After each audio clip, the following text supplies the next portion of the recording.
주시는 하나님의 말씀은 여호수아서 11장 21절부터 23절까지 말씀입니다. 한 절씩 교독하겠습니다. 그때에 여호수아가 가서 산지와 헤브론과 드빌과 안압과 유다 온 산지와 이스라엘의 온 산지에서 아낙 사람들을 멸절하고 그가 또 그들의 성읍들을 진멸하여 바쳤으므로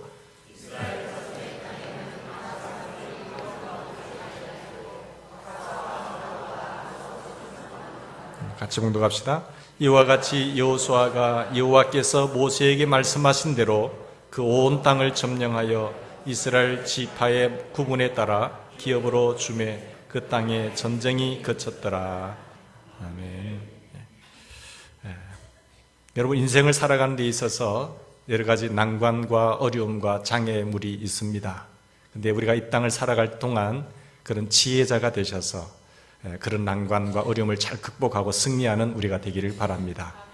너무 예수 잘 믿어서 어리석게 사는 인생이 아니라 세상에 대해서 사탄의 전략과 전술에 대해서 간파하고 이기는 우리가 되셔야 됩니다. 하나님께서 이 전쟁사를 기록한 이유는 우리가 이 땅에 사는 동안에는 계속 끊임없는 자기 자신과의 전쟁, 사탄과의 전쟁, 세상과의 전쟁, 이 악한 흐름과의 전쟁이 있습니다. 그래서 이런 전쟁술, 병술 이런 전략들을 잘 익혀서 잘 성공하기를 원한다는 의미에서 우리에게 기록한 것 같습니다. 하나님이 주신 땅이지만 약속한 것이 있지만 그 약속이 그냥 순탄하게 이루어지는 것은 아닙니다. 하나님이 아브라함을 통해서 믿음의 조상을 통해서 너희들에게 주실 땅이 있다. 하나님이 새로운 나라를 건설하기 위해서 나아가는 진행하는 과정 속에 백성을 선택하시고 그리고 그 땅을 마지막에 준비하시면서 나가지 않습니까? 거기에 주권자가 있던 것처럼. 그러나 그 과정 난관에는 많은 어려움들이 있었습니다. 방해적인 요소가 많았지요. 우리가 이 땅에 사는 동안에는 이 이스라엘 백성들처럼 우리 성도들의 신약의 성도들하고 한다면 택한 자 아닙니까? 이스라엘이 택한 자인 것처럼 그들의 난관과 어려움 속에서 늘 승리했던 것처럼 우리도 이런 방법들을 잘 터득해서 이 세상에 사는 동안 하나님께 영광 돌리며 살아가는 우리가 되기를 바랍니다.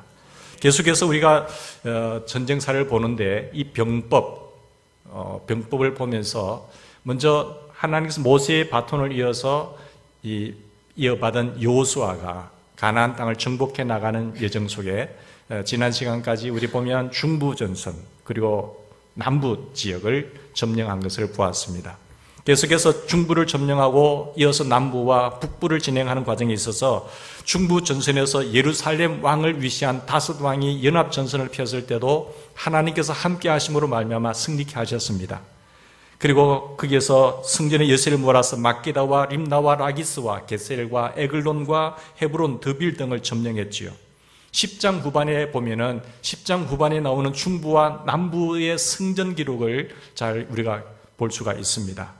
몇 가지 특징이 있는데 여기 보면 진멸이라는 단어와 전부라는 단어와 그리고 단번이라는 단어, 심판해라는 단어를 보게 됩니다. 하나님께서 그 땅을 점령해 갈 때에 하나님께서는 전부 진멸하고 전부 단번에 하는 심판의 역사를 우리가 눈여겨볼 수가 있습니다. 하나님은 하나님의 명령을 따라서 여호수아는 가나안 적들을 진멸하고 단번에 모두가 다 하나님께서 심판하시는 도구로 쓰임받은 것을 볼 수 있습니다. 하나님께서 가나안 주민들의 죄가 가득했기 때문에 심판했죠. 그 땅에 살고 있는 가나안 7족속 주민들은 너무너무 타락했습니다. 노아 시대 때 보면 하나님께서 사람 지으셨음을 한탄하사 내가 인간 지으심을 한탄하사 이들을 내가 심판하겠다고 약속하셨잖아요.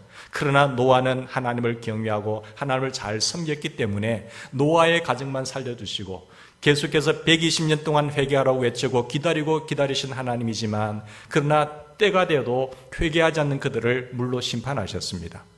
이와 마찬가지로 때로는 소돔과 고모라도 심판하시고 때로는 여러 가지 방법으로 심판하신 과정들을 우리가 살펴보게 되는 것입니다. 여기 보면 가나안 땅에 살고 있는 사람들도 보면 많은 죄가 있었어요. 근데 죄가 관영했다, 차고 넘쳤다는 겁니다. 그들이 쾌락을 위해서 살아가는 데 보면 자기 가족들하고 자기 딸하고 자기 아들하고 이모하고 고모하고 관계를 맺게 되죠. 뿐만 아니라 이들은 동성애를 하게 되고 동성혼을 하게 되면서 타락합니다. 뿐만 아니라 그것도 만족하지 못해서 짐승과 교접하게 되는 거죠. 그러니까 그런 짓을 하니까 하나님께서 도저히 보지 못해서 하나님 그 땅을 심판하기로 마음먹으셨어요. 그리고 심판하는 장면들을 우리가 보게 됩니다. 하나님은 세상의 죄악이 관영할 때 마침내 지옥 심판으로 불신자들을 철저하게 심판하신 것을 믿으시기 바랍니다. 세상의 사람들은 자기도 모른 채 육체만을 위해서 살아가요. 육체가 영원한 줄 알고 살아가요. 육체의 쾌락과 즐거움을 위해서 이 땅에 100년 사는 동안 당연히 즐겨야죠 하면서 살아갑니다. 그러나 결국은 우리는 육체와 영혼이 분리되어서 영혼이 하늘나라로 가게 되지요. 육체는 흙으로 돌아가게 됩니다. 영혼을 위해서 우리는 사셔야 돼요. 왜 영혼을 위해서 사셔야 되는가 하면 인간이 한번 죽는 것은 정한 이치고 그 위에는 심판이 있기 때문이에요.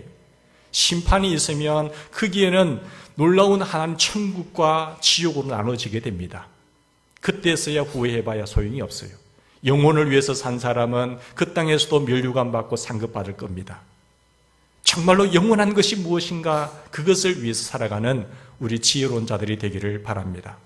하나님께서 죄악이 관영할 때에 선지자들을 보내시고 하나님 말씀하셔서 회개하고 돌아오라고 말하지만은 끝까지 주님을 거부하고 믿지 않는 사람들은 지옥 형벌의 불구덩이 속에서 고문을 당하도록 하실 것입니다. 그것이 요한계시록에 나타난 하나님의 심판입니다. 하나님은 한편으로 아브라함에게 하셨던 약속하신 400년 후에 드디어 이루셨는데 하나님은 자기 백성과 함께 하시면서 자기 백성들을 통하여 그 땅의 죄악으로 관영하며 하나님을 무시하고 하나님을 섬기지 아니하는 그 땅 거민들을 심판하신 장면들을 보게 됩니다. 하나님의 백성들은 지키십니다. 하나님의 백성들과 함께 하십니다. 그들의 편이 되셔서 하나님의 뜻을 이루게 하신 것을 보게 됩니다. 11장을 보면은 여호수아가 가나안 북부 지방을 점령하는 기록들입니다. 여호수아가 북부 전선을 점령할 때 여기도 보면 특징적인 표현들이 나옵니다. 남부, 중부 지방을 점령할 때도 마찬가지지만 북부 지방의 특징적인 표현이 뭔가 하면 여러분 6절과 9절 말씀 보십시오. 6절과 9절에 보시면 말 뒷발줄에 힘줄을 끊고 그들의 병거를 불로 살랐다는 단어가 있지 않습니까? 그들의 자랑은 무엇입니까? 우리는 하나님 없이도 살아요. 우리는 말 뒷발에 그 강력한 힘은 어디서 옵니까? 말의 힘은 그 뒷발에 있는데 그 힘줄을 하나님께서 끊어버렸죠. 그들이 자랑하던 병거, 그 시대의 병거, 말들. 그런데 하나님이 그 말 뒷발에 힘줄을 끊어버렸죠. 그 병거를 불살라버렸죠. 가난한 사람들이 하나님을 무시하고 하나님을 대적할 때에 자기 나름대로의 의지할 만한 것이 있었습니다. 의지할 만한 것이 없으면 큰 소리 치겠습니까?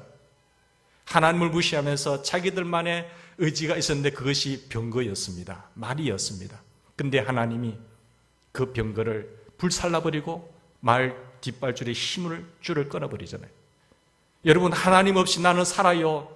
큰 소리 치면서 살아가는 사람들. 어떤 사람은 돈을 의지할 수 있겠지요. 권력을 의지할 수 있겠지요. 이 권력이 나를 지켜줘. 이 자리가, 세상적인 자리가 나의 인생을 보장해. 나는 이 돈이 내 인생을 보장할 거야 라면서 의지하면서 하나님을 섬기지 않고 하나님을 무시하며 살아가는 인생은 어리석은 인생입니다. 어리석은 자입니다. 물론 그런 지위와 그런 물질과 그 모든 재능과 건강을 가지고 하나님을 잘 섬기면은 너무나 멋있는 사람이겠죠. 그런 선한 청지기가 있는가 하면은 그렇지 못한 사람들이 많이 이 세상에 있습니다. 하나님은 하나님을 대적하는 사람들의 그 자랑거리, 그것을 의지하는 의지거리를 제거하신 것입니다. 이 말만 있으면, 우리 병거만 있으면 우리는 끄떡없어. 우리는 난공불락이야. 이런 것들이 우리를 튼튼하게 지켜준단 말이에요. 누가 우리를 건드려? 감히 누가 우리를 건드릴 수 있느냐? 하나님은 사람들의 이런 교만을 여지없이 꺾으신 것입니다. 모든 좋은 것이 다 하나님으로부터 오신 것을 믿으시기 바랍니다.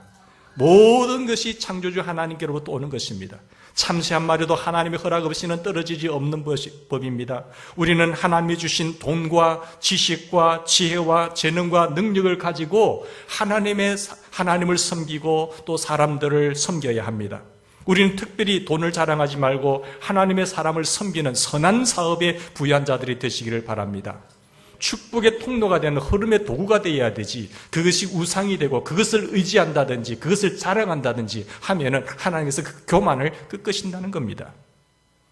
여호수아에 보면 가나안 정복 작전에 있어서 우리가 이런 교훈을 받으면서 아낙 자손의 거인의 그런 정복한 사건을 통해서 특별한 교훈을 또한 받아야 되는데, 북부 전선을 치러 올라갈 때에 거기에 가장 강력한 그 걸림돌이 누구였는가 하면 아낙 자손들이었습니다. 아낙 자손 거인을 정복한 사건에서 우리가 어떤 교훈을 여기서 받아야 됩니까? 우리가 인생을 살아가면서 우리의 큰 걸림돌이 많이 있을 수 있지 않습니까? 그런데 이런 아낙 자손들과 같은 그런 걸림돌, 난관이 있을 때 어떻게 또한 극복할까요? 첫째로 우리가 그것을 극복하고 승리하려면 우리의 속에 있는 거인을 깨우셔야 됩니다. 내 속에 있는 거인을 깨우라. 내 속에 있는 거인을 깨우라고 주님은 말씀합니다. 여호수아서 11장 16절 이하에 보면 가나안 정복을 요약한 말씀입니다. 이 말씀 속에서 하나님께서 가나안 주민, 그 죄짓고 죄악에 관영하고 하나님을 무시하고 하나님을 거역한 그들을 심판하실 때에 그들의 마음이 완악했다라는 표현을 쓰고 있어요. 하나님께서 그들의 마음을 완악하게 하셨다. 완악해서 이스라엘 백성과 대적해서 싸우게 하셨다는 말씀도 나옵니다. 하나님은 사람들이 회개하지 않고 계속해서 죄를 지을 때에 그들의 마음을 완악하게 하세요. 내버려 두세요. 그들을 하나님 죄를 회개하지 않고 죄를 그대로 두고 계속 살아갈 때 하나님은 심판하시는데, 그 심판의 방법이 뭔가 하면 여러 가지 방법이 있겠지만 내버려 두십니다. 여러분, 회개하지 않는 사람들이 되지 않기를 바랍니다. 그 완악한 마음들을 회개하고 주께로 돌아와야지만 그 신호도 처음에는 하나님께서 터치를 하세요. 그럼에도 불구하고 계속해서 갈 때는 내버려 두봅니다. 그래도 하나님께 징계가 있고 이럴 때는 하나님 나를 사랑하는 겁니다. 그래도 깨닫지 못하고 계속해서 주님과 멀리 가게 되면 상실한 마음대로 내버려 두시다. 그래, 네 마음대로 한번 해봐라. 그렇게 원한다고 한다면 지옥 맛을 내가 톡톡히 한번 봐라고 내버려 둬버리는 거예요. 여러분, 회개하지 않고 예수를 믿지 않고 창조주 하나님을 신뢰하지 않고 돌아오지 않으면 그대로 내버려 두면 어떻게 됩니까? 지옥의 맛을 봐야 되는 거예요. 그전에라도 돌아오면 천국의 영원한 자녀로서 시민권을 가지고 살아갈 수 있지만 끊임없는 교만과 자기가 의지할 것을 의지하면서 나가는 사람은 내버려 두는 거죠. 성경은 이렇게 말합니다.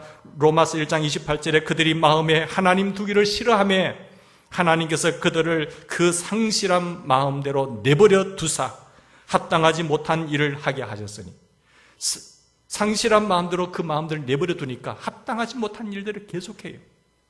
그것이 합당하지 못한 일임에도 불구하고 네 마음대로 한번 해봐 라고 버려두는 거예요.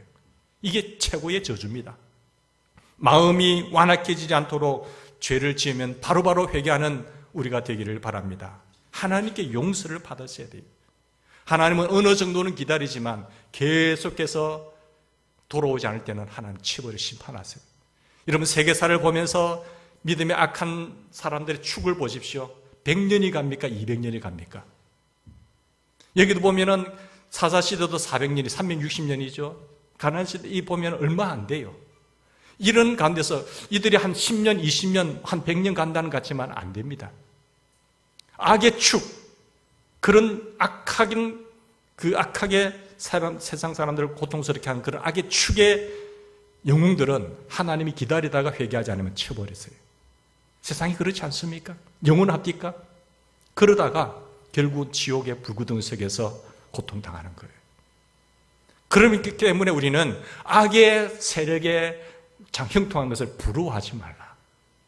하나님은 살아계시고 하나님이 창조주이시고 뿐만 아니라 역사의 주관자이신 겁니다. 하나님이 인간의 생사복의 주관자이세요. 돌아오라 돌아오라. 노아 시대는 120년을 참았잖아요. 시대마다 하나님은 인내하지만은 그럼에도 불구하고 회개하지 않으면 심판하시는 것입니다.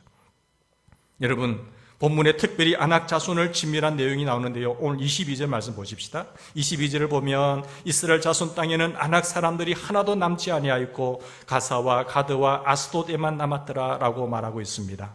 민수기 13장과 14장을 보면 모세 시대의 이스라엘 백성들의 그 정탐한 사건이 나오지 않습니까?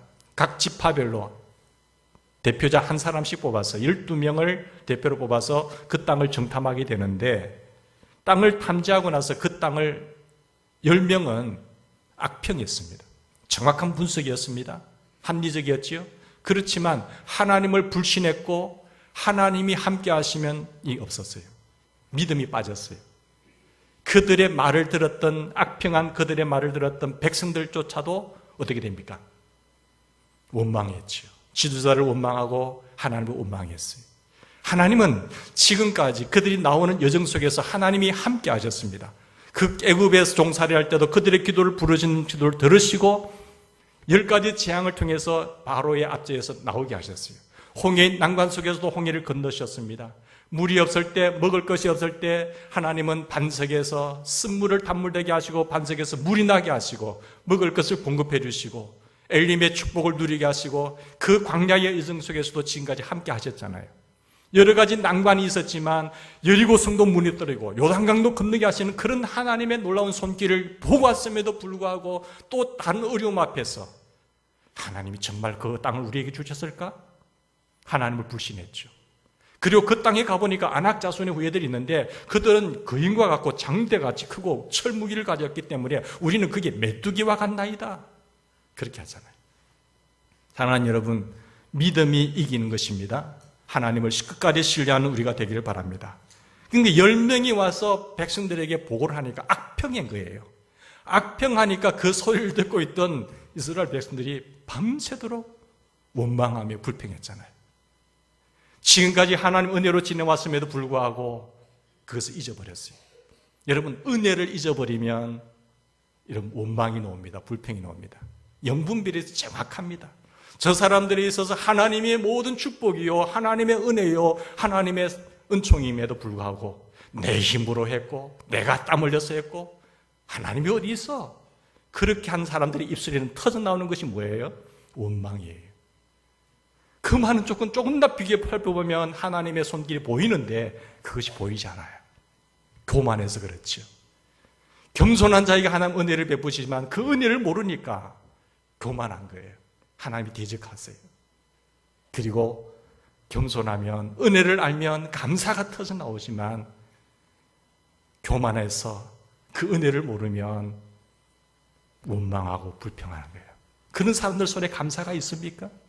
감사가 없잖아요. 하나님, 내가 병에 들어서 퇴원한 것도 감사요, 병원에 가지 않는 것도 감사요, 내가 오늘 2발이로 걸어올 수 있는 것도 감사요, 하나님, 많은 사건이 터지는 가운데 아무 일 없는 것도 감사요, 하나님, 오늘 내가 새끼 먹을 수 있고 건강을 유지할 수 있는 것도 감사요.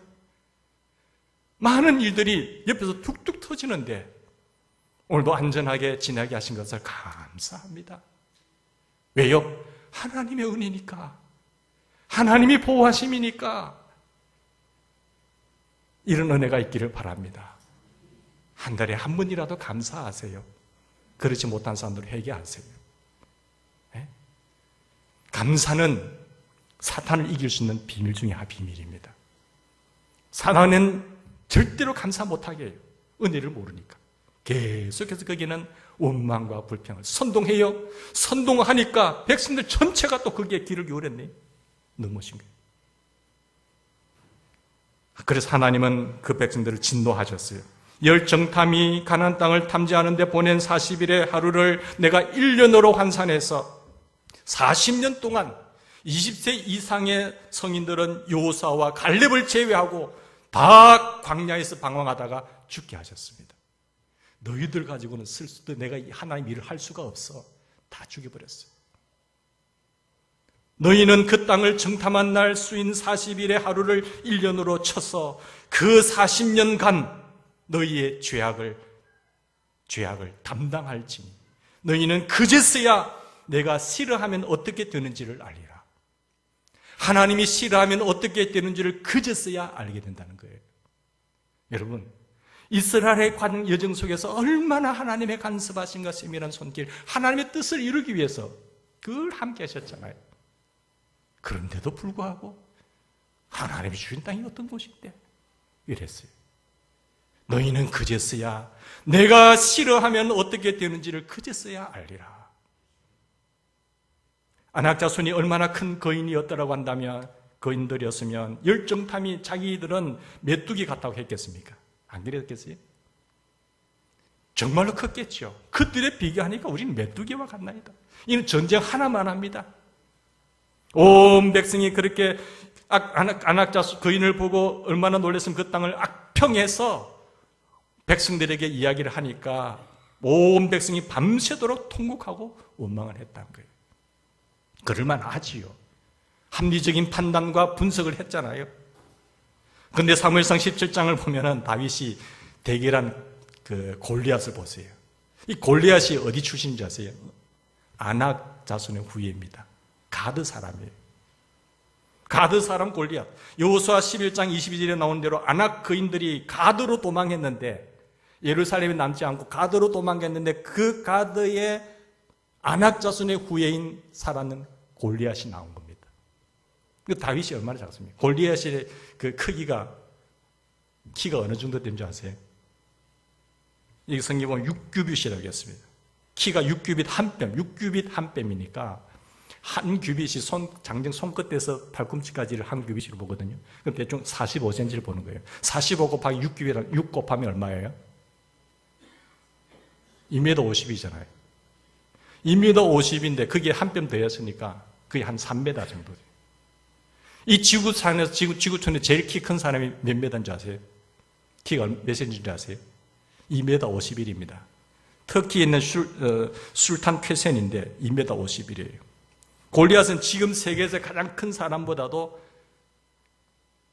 50cm나 더 크잖아요. 그러니까 어른과 유치원 꼬마하고 대결을 사요. 그러니까 당연히 우리는 나그네와 같은 아이다. 안악자손이 그만큼 거인들이었고 힘이 좋았다는 것이죠. 사랑하는 여러분, 여호수아는 본문 21절 말씀 보십시오. 아낙 사람들을 멸절했습니다. 아낙 사람들 일부가 지금의 지중해 연안 가사와 가드와 아나돗으로 도주했을 뿐 이스라엘 땅에서는 다 사라졌어요. 나중에 사무엘상에 보면 후에 보면은 그 가드로 도망간 그들 후예들 중에서 골리앗이 나왔잖아요. 지금은 다 멸절했습니다. 여호수아는 10명의 정탐과 이스라엘 백성들이 전처도록 밤새도록 통곡하면서 원망했던 거인 아낙 자손을 다 죽여버렸죠. 그 11장 23절에 나오지 않습니까? 여호수아가 거인 아낙 자손까지 정복한 사건을 통해서 우리가 배울 수 있는 교훈이 무엇입니까? 아낙 자손들은 거인입니다. 이스라엘 백성들이 하나님 주신 땅을 차지하는 데 가장 큰 장애 요소였어요. 걸림돌이었습니다. 그런데 그 앞에서 자기 자신들은 메뚜기와 같다고 하던 그 거인 아낙 자손들을 이스라엘 사람들이 어떻게 물리쳤느냐 말이에요. 여러분, 우리 인생에도 보면 내가 어떤 전략을, 목표를 세우고 나갈 때에 있어서 큰 걸림돌이 있을 수 있잖아요. 난관이 있을 수 있잖아요. 그럴 때 여러분 어떻게 극복하실 겁니까? 이런 사실들을 우리가 전쟁사를 통해서 성경에 기록된 이런 방법을 통해서 우리가 배우고 익히고 체득화돼서 세상을 지혜롭게 불신자들에게 당하지 않기를 주의 이름으로 축원합니다. 우리 앞에 물리적인 것들도 있지만요, 심적으로 그리고 정신적으로 걸림돌이 많아요. 그래서 좌절하고 낭망하고 포기한 사람도 많습니다. 우리가 도무지 물리칠 수 없을 것 같이 강력하고 거대한 거인들을 어떻게 물리칠 것인가? 한번 따라 봅시다. 내 속에 있는 거인을 깨우라. 밖에 있는 거인을 정복하기 위해서는 내 속에 있는 거인을 깨우셔야 돼요. 그게 일반 은총, 똑같은 인생사 속에서 살아갈 동안 이것을 기억했으면 좋겠습니다. 이래서 안 되고 저래서 안 되고요. 저는요 가방끈이 짧아서 안 되고요. 저는 체력이 약해서 안 되고요. 나는 집안이 안 좋아서 안 되고요. 돈이 없어서 안 되고요. 이렇게 저렇게 원망하지 마세요. 그렇게 핑계하지 마시기 바랍니다. 하나님의 영광을 위해서 나는 뭔가를 하고 싶은데, 교회 발전을 위해서 뭔가를 하고 싶은데, 사람들을 위해서 뭔가 유익하게 살고 싶은데 나는 이래서 안 되고요. 저래서 안 돼요. 나 같은 사람은 할 수 없어요. 나는 부족해요.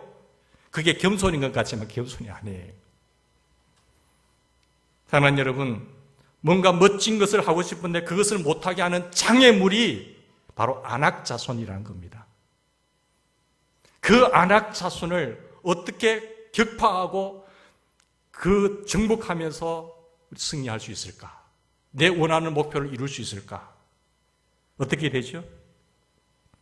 앤서니 라빈스가 내 안에 잠든 거인을 깨우라는 책을 썼지 않습니까? 베스트셀러가 될 정도로 다 읽으셨죠. 목사님 그거 다 읽었어요. 다 알아요. 근데 아는 게 중요한 것이 아니라 실제로 행동하는 게 중요한 겁니다. 사랑하는 여러분, 실제로 내 안에 잠든 거인을 깨우는 역사가 일어나기를 바랍니다. 바깥의 거인을 정복하려면, 바깥에 있는 그 거인을 이기려면 내 속에 있는 거인을 깨우시란 말이에요. 여러분, 라빈스가 불과 12년 전이지만 고물 자동차 폭스바겐을 타고 출퇴근할 때마다 이 차 또 언제 고장날까? 고장나지 않게 해주세요 기도하면서 했던 그 유명한 빌딩에 청소부를 있었거든요. 근데 그가 지금은 강연자가 되어서 2,000명 예약했는데 7,000명이 모일 정도로 1.5m까지 차가 밀릴 정도로 유명한 사람이 된 이유가 뭡니까? 세계 유명 강사가 된 이유가 뭘까요? 자기 속에 있는 잠든 거인을 깨운 거예요. 나는 이래서 안 되고 이렇게 해서 안 되고 이렇게 해서 포기하고 좌절하고 정신적인 것 어떤 난관들 그 거인을 극복하게 된 비결이 속에 있는 거인을 깨웠기 때문이에요. 그 세계적인 유명한 강사잖아요. 사랑하는 그가 말하는 세 가지가 있어요. 하나님 주신 능력을 개발하기 위해서 어떻게 우리가 노력할까? 첫째, 인생의 기준을 높이라는 게 비전이 뚜렷하라는 거예요. 자기 비전을 하나님과 기도하면서 기준을 높게 세우라. 두 번째, 그리고 세웠다고 한다면 믿음으로 확신을 가져라는 거죠. 제한된 믿음을 변화시키라는 거예요. 확신을 가지고 나가라는 거예요. 비전 설정과 그리고 그의 믿음의 확신을 가지고 나가라는 거예요. 그럼 어떻게? 방법이 뭐냐? 네? 전략을 세우라는 거죠. 벤치마킹 하라는 거예요. 세 번째. 근데 1번, 2번, 목사님 저 이런 일을 하고 싶어요. 내 인생에 있어서. 비전이 없는 사람 문제겠죠. 비전도 설정했습니다. 근데 믿음의 확신을 가지고 정했습니다. 1번, 2번만 외치는 사람, 구호만 외치는 사람은 아무것도 못해요. 뭐 이렇게 하고 싶어요. 저렇게 하고 싶은 사람 있잖아요. 그런 사람 잘 보세요. 이루는 일이 있는가? 없어요. 소리만 뻥뻥 치지 실제로 하나도 한 것 없어요. 그런 사람들에게 당하지 않길 바랍니다. 속지 마세요. 인생의 기준을 높이 비전을 설정하면서 제한된 믿음을 변화시키며 확신을 가지고 제일 중요한 것은 뭘까요? 삶의 전략을 변화시키는 겁니다. 과대 망상증에 빠진 사람들은 1번, 2번만 소리만 외쳐요. 과대 망상증에 빠진 사람들이 자기가 할 일은 하나도 안 하고 하나님이 다 해주신다고. 여러분, 라빈스는 자기 속의 거인을 깨우는 방법으로 이 세 가지를 자기가 체득하고 제시합니다. 일단 기준을 정해놓고 그 이하로 절대 만족하지 않고 그리고 확신을 가지고 나가죠. 최고의 전략이 이 일을 이루기 위해서 최고의 전략이 필요한데 그 전략이 뭡니까? 그 방법이 뭡니까? 자기 속에 있는 여러분 하는 분야에서 최고의 뛰어난 사람을 그 사람을 가서 만나라는 거죠. 벤치마킹하라는 거죠. 왜 서울대학 가시려고 하세요? 여러분의 자녀를 왜 서울대학 보내려고 하죠? 왜 자녀를 유학 보내려고 하세요? 예? 벤치마킹 하기 위해서. 이거 최고의 사람이 있다고 한다면 내가 분야의 하나 부분에 있어서 최고의 사람이 나는 이 정도 수준이라고 한다면 이 간격을 메어주시는 사람 내가 노력하고 실패하고 경험하여 터득하려면 시간이 많이 걸리잖아요. 그런데 최고에 있는 사람들은 보면 계속 전수를 받기 때문에 빨리빨리 가게 돼요. 이 간격을 메어준 사람들 이 사람을 만나서 바로 벤치마킹 해버리면 되는 거예요. 그럼 이 수준에서 같이 내가 창조적인 제안을 가지고 의식 생각을 가지고 같이 출발하면 되잖아요. 그래서 돈 들여서 좋은 곳에 가서 배우려고 하는 거예요. 그런데 자존심이 강한 사람은 난 그 필요 없어. 내가 경험하고 내가 실패하고 내가 해야지. 그만큼 평생을 하더라도 못 따라잡습니다. 이 전략이 굉장히 중요한 겁니다. 여러분, 자기가 정한 분야에서 성공한 사람을 찾아가서 벤치마킹 하기를 바랍니다. 우리가 이런 분야에서도 교회도 마찬가지예요. 벤치마킹을 하는 거예요.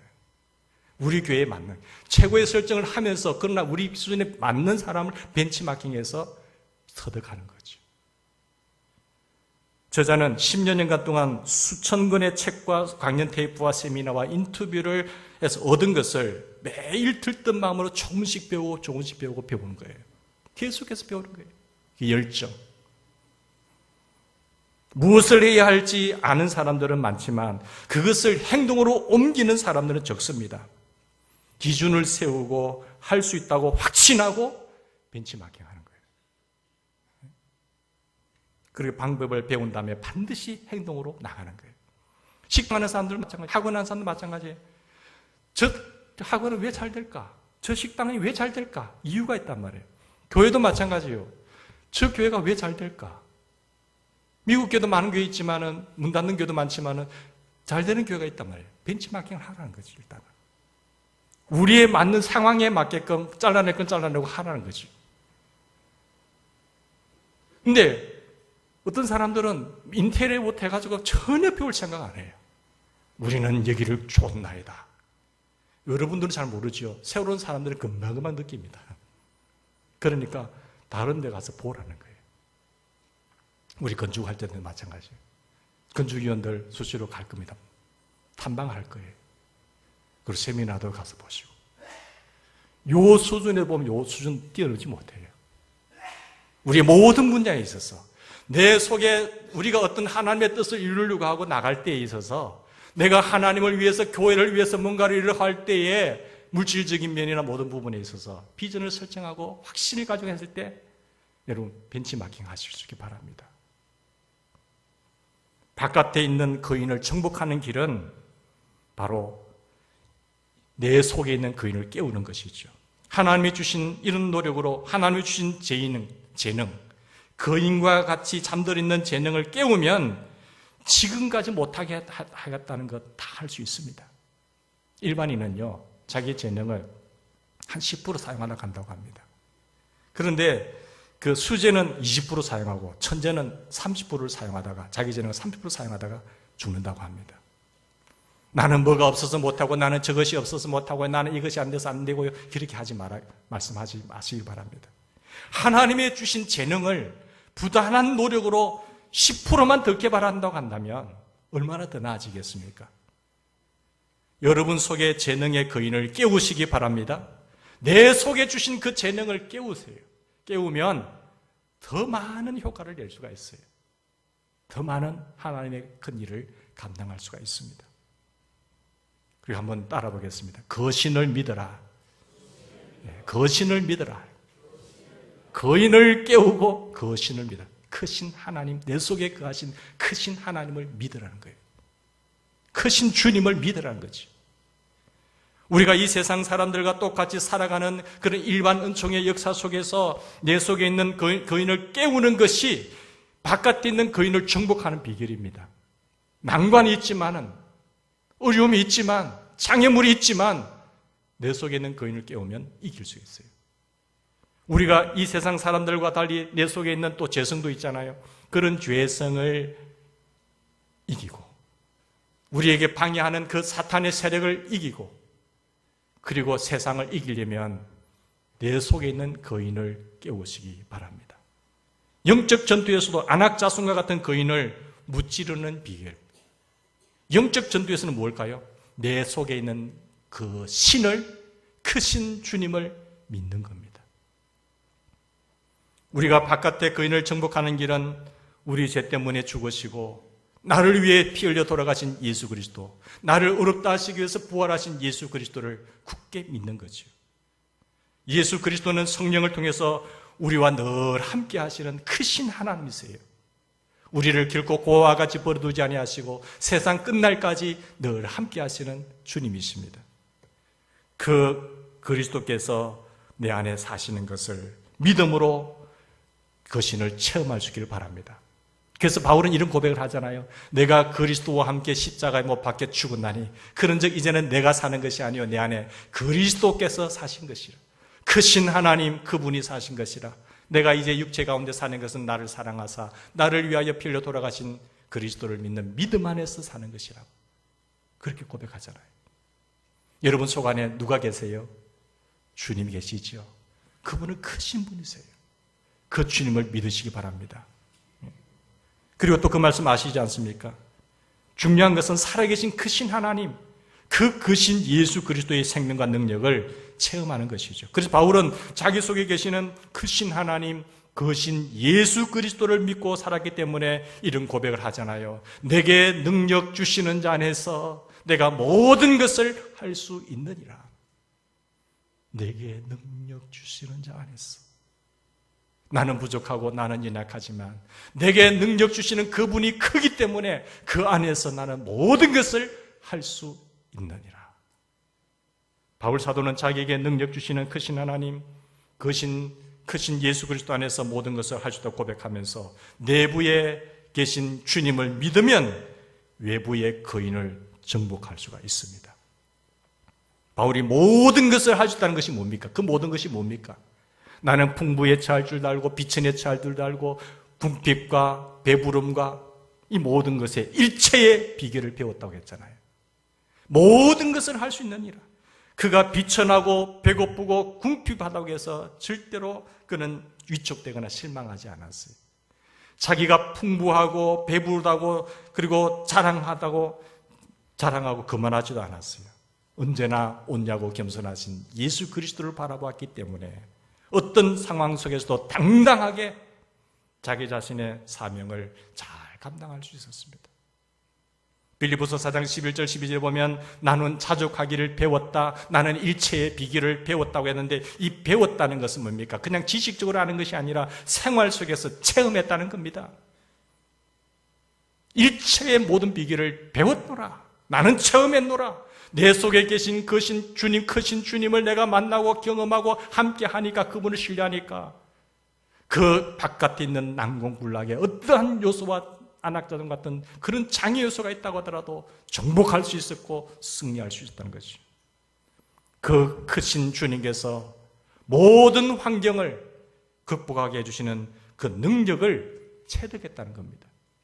우리도 배울 수 있는 은혜가 있기를 바랍니다. 체험하는 우리가 되기를 바랍니다. 사랑하는 성도 여러분, 여러분의 난관이 무엇입니까? 여러분을 힘들게 만들고 여러분을 포기하게 만들고 좌절케 만드는 그 난관이 무엇입니까? 여러분이 얼마든지 극복할 수 있다는 사실을 믿으시기 바랍니다. 여호수아와 함께 하셔서 거인과 같은 안악자손을 물리치고 승리했던 여호수아와 같이 그 하나님을 신뢰함으로 이겼던 것과 같이 우리도 여호수아와 같이 함께 하셨던 하나님이 우리와 함께 하시기 때문에 너는 두려워 말며 놀라지 말라.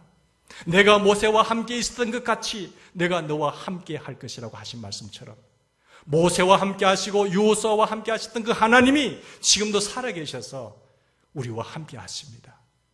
난관, 장애 요소를 보고 두려워하지 마시고 믿음으로 내 속에 잠든 거인을 깨우고 그리고 주님 내 속에 계신 크신 주님을 신뢰함으로 승리하는 우리가 되기를 주의 이름으로 축원합니다. 같이 기도하십시다.